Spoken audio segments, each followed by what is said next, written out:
আগবাঢ়িছো এটা breaking news. প্ৰধানমন্ত্ৰীৰ অসম আগমনৰ দিনাই প্ৰতিবাদত কঁপিব সমগ্ৰ অসম। 14 ফেব্ৰুৱাৰীৰ দিনাই প্ৰধানমন্ত্ৰীক দেখুওৱা হ'ব কলা পতাকা। 26ৰ নিৰ্বাচনত বিজেপিক কৰা হ'ব সম্পূৰ্ণৰূপে বৰ্জন। 26ৰ নিৰ্বাচনত বিজেপিক ভোট নিদিয়ে কোচ ৰাজবংশীয় লোকে।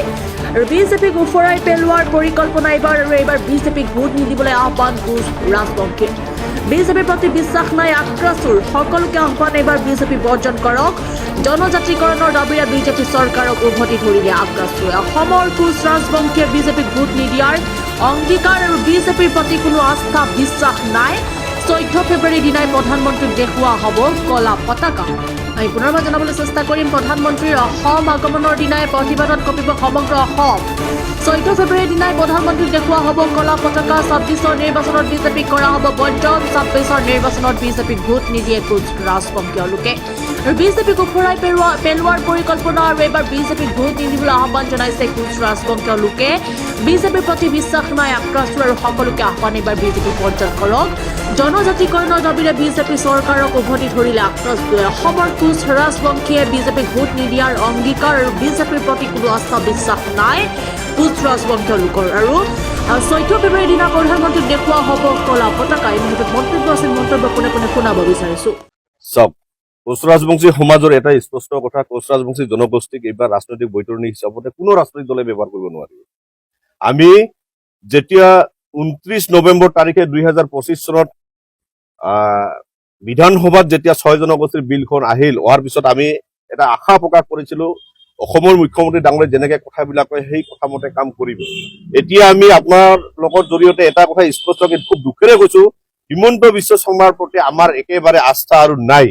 আৰু হিমন্ত বিশ্ব শৰ্মা যে এজন মিছলীয়া, তেখেত যি মোটামুটি কোনো জাতি জনগোষ্ঠীৰ যে উত্তৰ হোৱাটো নিবিচাৰে, এইটো স্পষ্টকে মানে জল পটকে এইটো ওলাই পৰিছে। সেইকাৰণে সদৌ কোচ ৰাজবংশী ছাত্ৰ সন্থাৰ লগতে কোচ ৰাজবংশী যিমান দল সংগঠন আছে গোটেই দল সংগঠন আমি একত্ৰিত হৈ পুনৰ ৰাজপথত আমি ওলাই অহাৰ কাৰণে আমি সিদ্ধান্ত লৈছো। যাৰ কাৰণে যিহেতু মেট্ৰিক পৰীক্ষা আৰু হাই ছেকেণ্ডাৰী পৰীক্ষা অনুষ্ঠিত হোৱাৰ কাৰণত আমি যিকোনো আন্দোলন কাৰ্যসূচী আমি ল'ব পৰা নাই। তথাপিও 9 ফেব্ৰুৱাৰী তাৰিখে আমি বঙাইগাঁও আৰু কোকৰাঝাৰ, বঙাইগাঁও আৰু চিৰাং জিলাত আমি পদযাত্ৰা কাৰ্যসূচী আমি প্ৰথম আৰম্ভ কৰিম। তাৰ পিছত আমি যিহেতু মানে ভাৰতৰ প্ৰধানমন্ত্ৰী ডাঙৰীয়া নৰেন্দ্ৰ মোদী ডাঙৰীয়া অসমত 14 তাৰিখে আহিব, 14 ফেব্ৰুৱাৰী তাৰিখে প্ৰতিখন জিলাত কলা পতাকা আমি প্ৰদৰ্শন কৰি আমি দেখুৱাই দিম। আৰু আমি সেই প্ৰতাৰণা প্ৰবঞ্চনাৰ কথাখিনি আমি দোহাৰি আমি দুখেৰে আমি কলা পতাকাখন আমি দেখুৱাৰ কাৰণে আমি সমূহ ৰাইজক আমি আহ্বান জনাইছো। লগতে এটা স্পষ্টকে আমি ক'ব বিচাৰো, যদি অসমখনৰ খিলঞ্জীয়া ভূমিপুত্ৰসকল আৰু অসমখনক যদি অসমৰ মুখ্যমন্ত্ৰী ডাঙৰীয়ে ভাল পায়, বিজেপি চৰকাৰে যদি ভাল পায়, তেতিয়াহ'লে অসমৰ 6 জনগোষ্ঠী প্ৰথমে জনজাতিকৰণ কৰাৰ ব্যৱস্থা কৰিব লাগে।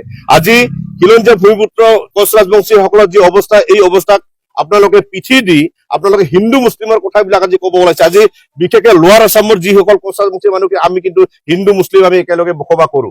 আপুনি যদি সঁচাকে যদি খিলঞ্জীয়া হিন্দুসকলক ভাল পায়, আপুনি যদি মূৰৰ কামৰণি যদি আপোনাৰ মুছলিমসকল হৈছে, তেতিয়াহ'লে আমি হিন্দুসকলক সুৰক্ষা কৰাৰ কাৰণে আজি আমাক কিয় জনজাতিকৰণ কৰা হোৱা নাই?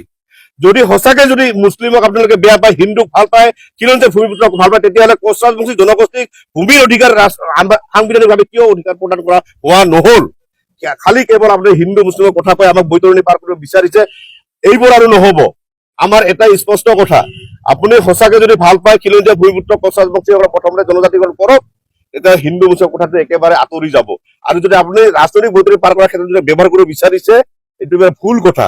আজি এটা কথা আপোনাক ক'ব বিচাৰিছো, এইখন কেবিনেটত, এইখন বিধানসভাত কেইজন মুছলিম প্ৰতিনিধি আছে য'ত ইমান ভয় খাব লগা আছে এই হিমন্ত বিশ্ব শৰ্মা চৰকাৰৰ?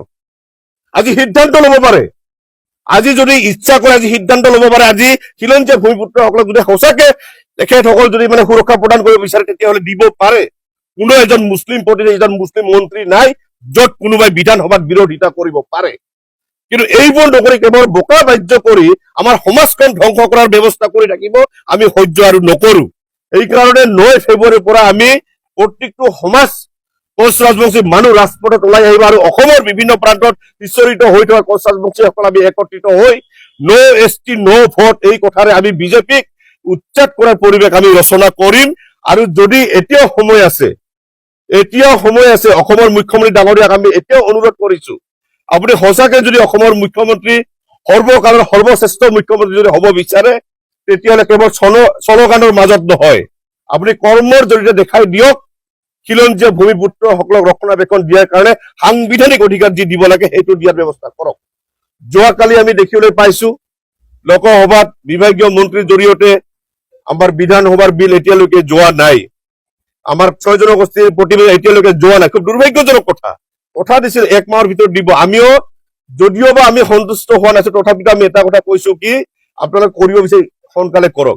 যিসকল মানুহ বিৰোধিতা কৰিছে, আজি কোচ ৰাজবংশীকে আদি কৰি অসমৰ যিমান আমাৰ কোচ ৰাজবংশী দল আছে, আমি 60 বছৰ আমি আন্দোলন কৰি আমি একো নাপালো।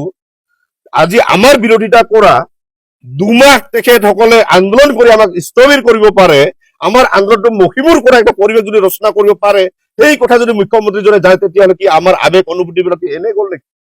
আমি কি অসমৰ কি বহিৰাগত নেকি আমি মানুহ যে আমাৰ কথা আমাৰ আবেগ অনুভূতি বিলাকক আপোনালোকে কেৱল ৰাজনৈতিক বৈতৰণিক পাৰ কৰাৰ ক্ষেত্ৰত ব্যৱহাৰ কৰা, এইবাৰ আৰু নহ'ব।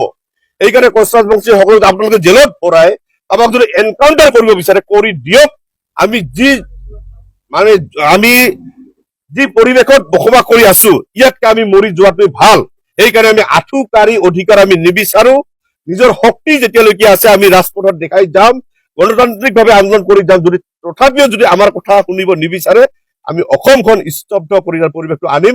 ইয়াত যদি অপ্ৰীতিকৰ ঘটনা যদি ঘটে তেতিয়া কোচ ৰাজবংশী সমাজ ইয়াত দায়ী নহব, অসমৰ মাননীয় মুখ্যমন্ত্ৰী ডাঙৰীয়া দায়ী হ'ব।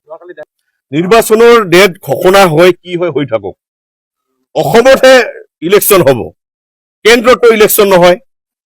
মুখ্যমন্ত্ৰী ডাঙৰীয়া আজি অধিসূচনা জাৰি হোৱাৰ পিছতো কোচ ৰাজবংশীসকলক জনজাতিকৰণ কৰিব বিচাৰে, এতিয়াও কৰিব পাৰে, সময় নাই, কথা এইটো ভুল। আজি কেন্দ্ৰত এতিয়ালৈকে চৰকাৰ আৰম্ভ হৈছে, চলি থাকিব। অসমত যদি আজি নৰেন্দ্ৰ মোদী ডাঙৰীয়া, অমিত শ্বাহ ডাঙৰীয়া যদি সেইটো কথা মনৰ পৰা যদি কৰিব বিচাৰে এতিয়াই কৰিব পাৰে। এইকাৰণে অসমৰ মুখ্যমন্ত্ৰী ডাঙৰীয়া সেই কথাটো লৈ লুটি বাগৰ মাৰা পৰিৱেশ আমি দেখো। আদিত্য ঠাকৰেক সন্তুষ্ট কৰাৰ কাৰণত, তেখেতসকলক সন্তুষ্ট কৰাৰ কাৰণত কিন্তু দিল্লীলৈ বাৰে বাৰে লৈ যায়, কিন্তু কোচ ৰাজবংশী আদি কৰি অসমৰ 6 জনগোষ্ঠীৰ কথাটো বাৰে বাৰে ৰাজনৈতিক বৈতৰণি পাৰ কৰাৰ ক্ষেত্ৰত ব্যৱহাৰ কৰে। এইবাৰ নহ'ব। এইকাৰণে নো ষ্ট্ৰীট নো ভোট চলোৱাৰ কাৰণে আমি আগবাঢ়ি যাম।